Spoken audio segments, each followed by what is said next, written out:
So this is episode 2 in my Minecraft series, and we have so much to do. We have a few problems to solve. Currently, I have no way of getting resources that isn't a cave, and caves are unnecessarily dangerous and very easy to get lost in. My solution? A quarry.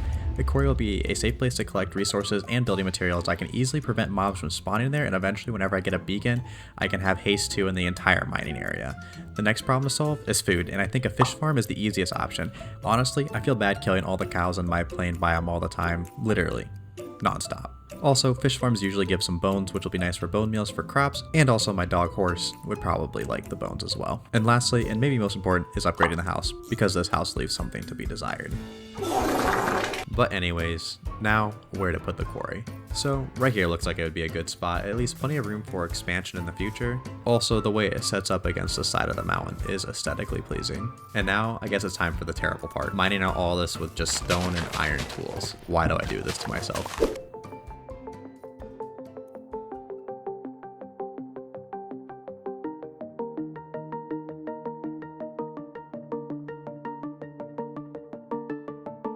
Okay, and that's the last block of dirt it looks like. I think this is a good size for right now, and I can always expand it in the future if I need to. And I'm just going to move my base of operations to above now. Truthfully, mining out the dirt was not nearly as bad as I thought it was going to be. The stone, I'm not so sure about. But nonetheless, cue mining montage.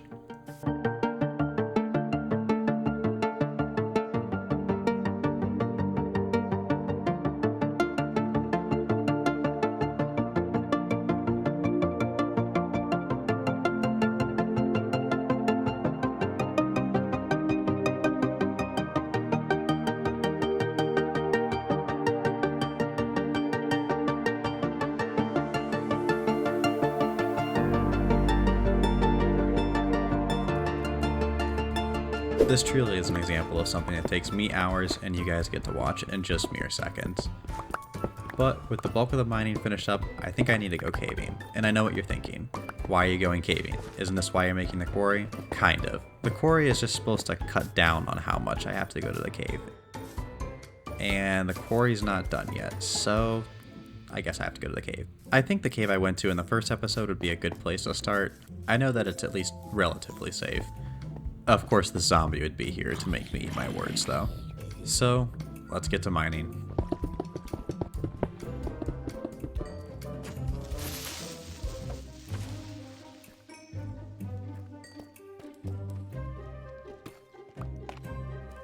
Okay, finally I find some diamonds.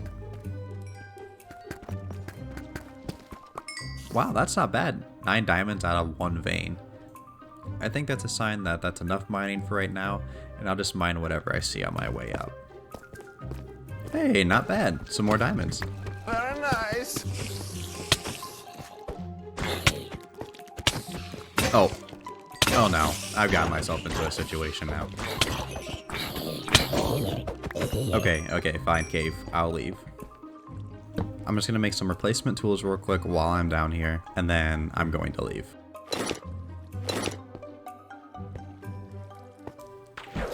Hey, look, there's light up there. Wait a minute, this kind of looks familiar. What are the chances I come back up right next to my house? But it looks like it's turning nighttime, so I should probably go to sleep real quick and then get back to work on the quarry. So that was kind of a lie. Before I get back to work, I want to turn some of my diamonds into tools, and I want to get enchantments on it. And for an enchantment table, I need obsidian, and this ruin portal was the closest source of obsidian that I could think of.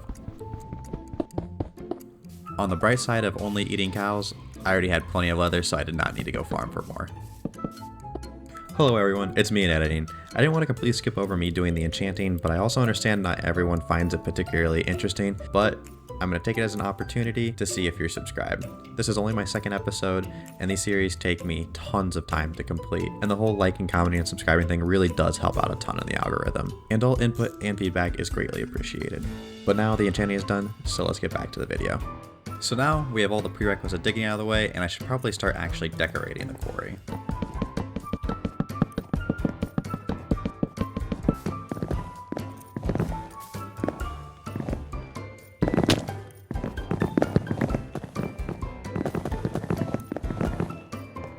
It looks a little bit like Reese's Peanut Butter Cups, but I think I like it. And now I just have to do the same thing to the other side. I think I like it going full diagonal more, so I'm gonna go ahead and switch that over now. I hope that made a cool transition, and I also put a fence around the top so none of the animals or wildlife falls in and hurts itself. Now I want to make some wooden struts going back and forth between the two wooden pillars I just made to make it look like it's supporting the quarry.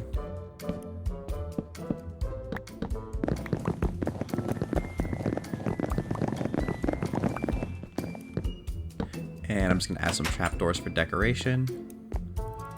And I'm also going to add buttons because I think they kind of look like giant nails or bolts that would be used to keep everything together.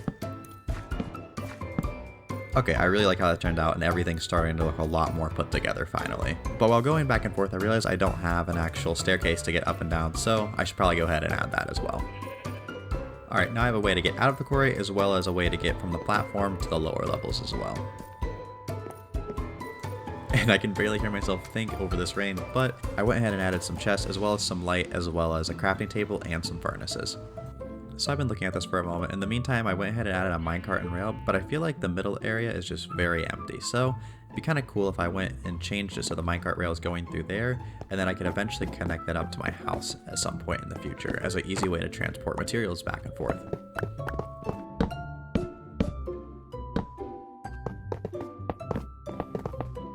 Okay, yeah, this looks so much more cool. I like this a lot more.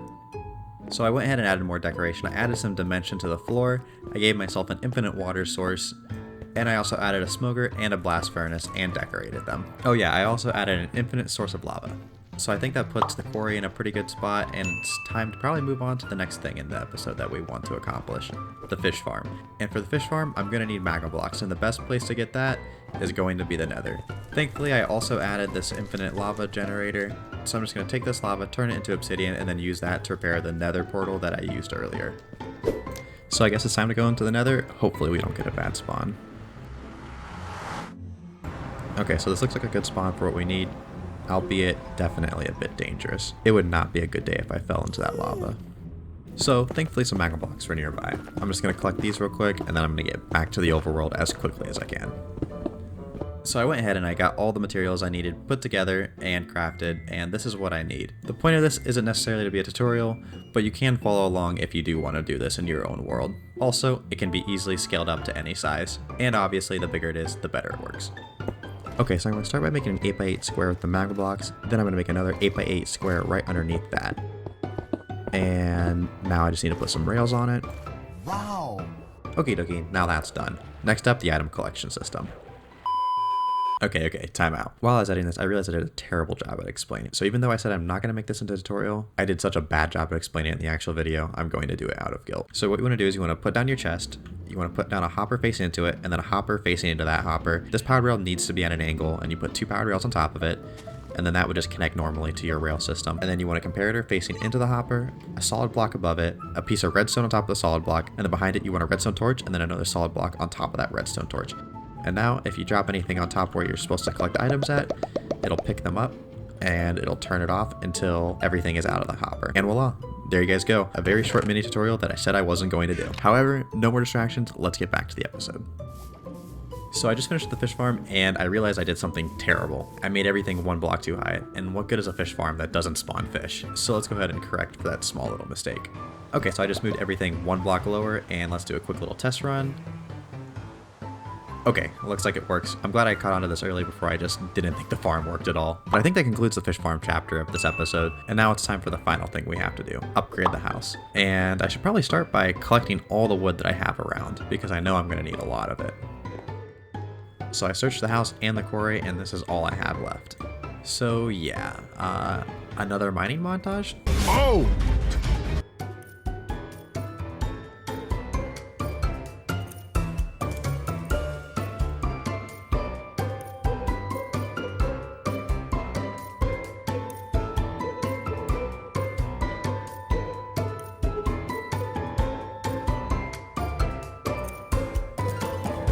Okay, great. That should be enough tree chopping for this episode.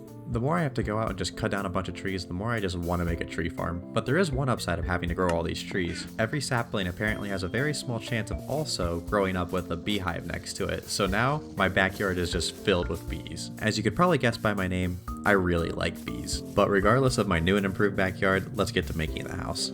One little bit of housekeeping before I actually start upgrading the house is I realized I accidentally incorrectly made this house whenever I made it originally.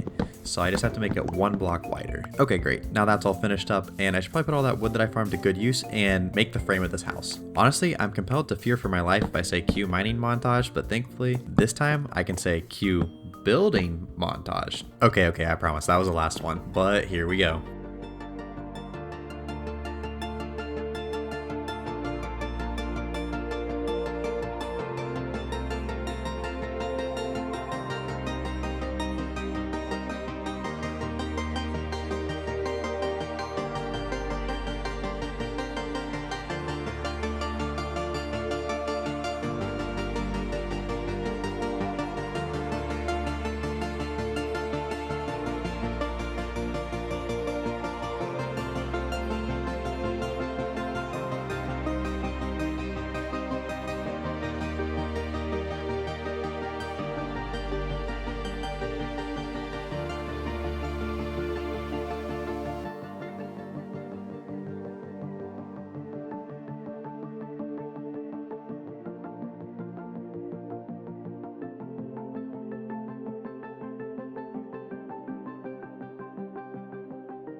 Okay, and just the final blocks for the roof.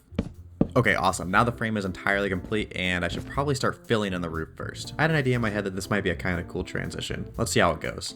I guess I won't know if that looks good or bad until I edit it, but I may or may not have ran out of copper, so I should probably go smelt some more real quick. Okay, so here we are, and I have the roof entirely filled in. Now I just need to start adding some detail, and I'm thinking the best way to go about that is just top to bottom.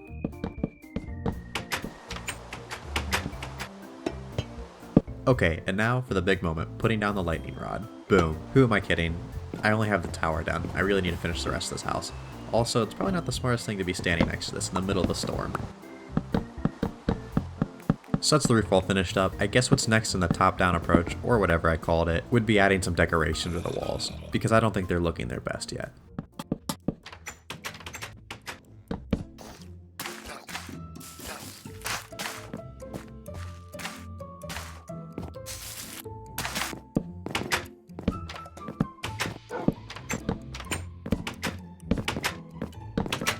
Okay, I really like how this turned out. Maybe in the future I might change out the sweetberry bushes for some other kind of flower, or maybe add some sort of variety in the future, but now let's start working on the inside. Okay, so that was a lie. What I meant to say is I should work on the portal between the inside and the outside.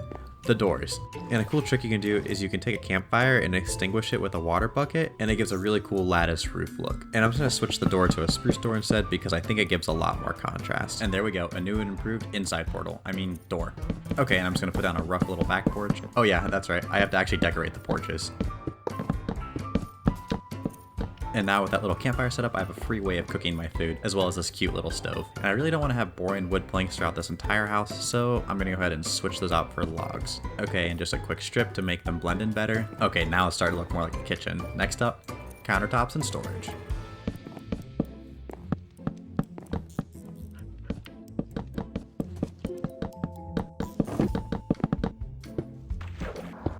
So I went ahead and added a quick little sink as well as a roof for the kitchen.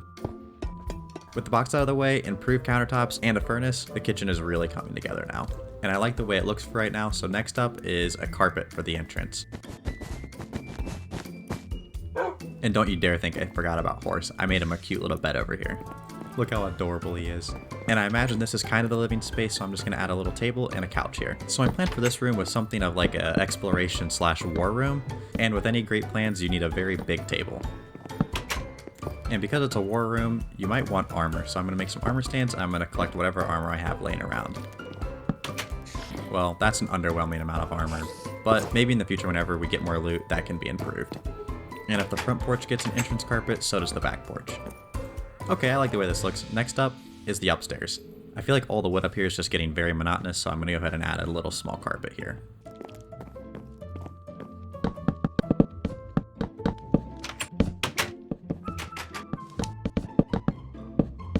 Alright, and that finishes up the bed.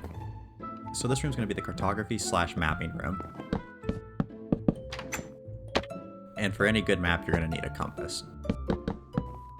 And just a small little piece of scratch paper. I think that's everything a cartographer would need: a piece of scratch paper, a compass, and more than enough chest room to store all the goodies you find. And for the final room upstairs is just a general storage room. Similar to what I did in the cartography room, I think it'd be cool if there was some hanging chests as well in here.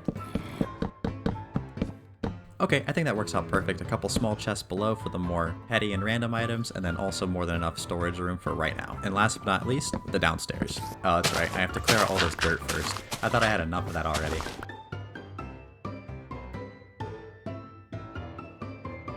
So I was thinking it'd be cool if I did the enchanting room down here as well as a library, because enchanting's magical and I can't imagine you'd want to be doing anything magic related where everyone can easily see you. So I came outside to get my enchanting table and I just realized how hard I just contradicted myself about not doing magic where other people can see. But oh well, it's my world, I make the rules. There we go, looks like the library is all complete. And I'm just going to sneak a little bit of storage room underneath the staircase. And it is a cellar, so there should be plenty of barrels in this corner. So earlier, whenever I mentioned in the quarry that I'm going to have a minecart that goes to and from my house for transferring items easier, this is where it's going to go, but that's for a different episode. Oh yeah, I just remembered a really cool trick you can do. I can make the top of a banner stick through a staircase and make it look like there's couch cushions. Okay, and with that, I think we can officially mark the house as also complete. So I want to do an outro in just a moment showing everything that I've done in the house and just a full overview of it, but first I want to see how well my farm worked. Oh, that's not terrible, but that's actually really underwhelming. You gotta be kidding me. Well, I'm glad I saw that. Apparently it's just as simple as all the fish were just swimming away as soon as they got hurt by the magma blocks. Thankfully that's a quick little fix. But now it's recap time. To recap everything we've done this episode, we've improved the backyard by putting tons of bees in it, albeit unintentionally, but still. Tons of bees nonetheless. Fully decorating the outside of the house into a really cool cabin aesthetic. Also, we made a fully functioning and decorated kitchen with a little spot for a brewing stand in the future, a living room, as well as a little area for Horse to sleep. Horse, you know you can lay down, right? A war room, a cartography room, a storage room, and a bedroom. Finally, for the house, we made a basement that acts as a cellar as well as an enchanting room. And as for the quarry, we made plenty of storage, a crafting table, a smoker, a blast furnace, as well as infinite lava supply to be able to fuel all of them. And we also have a stonecutter, an anvil, and infinite water below. And we also future-proofed it by adding a minecart and rail for item transfer down the road. Hey everyone, it's me in post, and that's the end of this episode. I really hope everyone enjoyed. I spent a ton of time on this episode and I hope it shows. If you did enjoy it, please consider liking and subscribing. It really does mean a lot and it does go a long way. And if you haven't watched the first episode, I'd highly recommend it. It definitely gives a lot more context to this episode. But anyways, this is the end of the episode. So with that, I will now buzz off.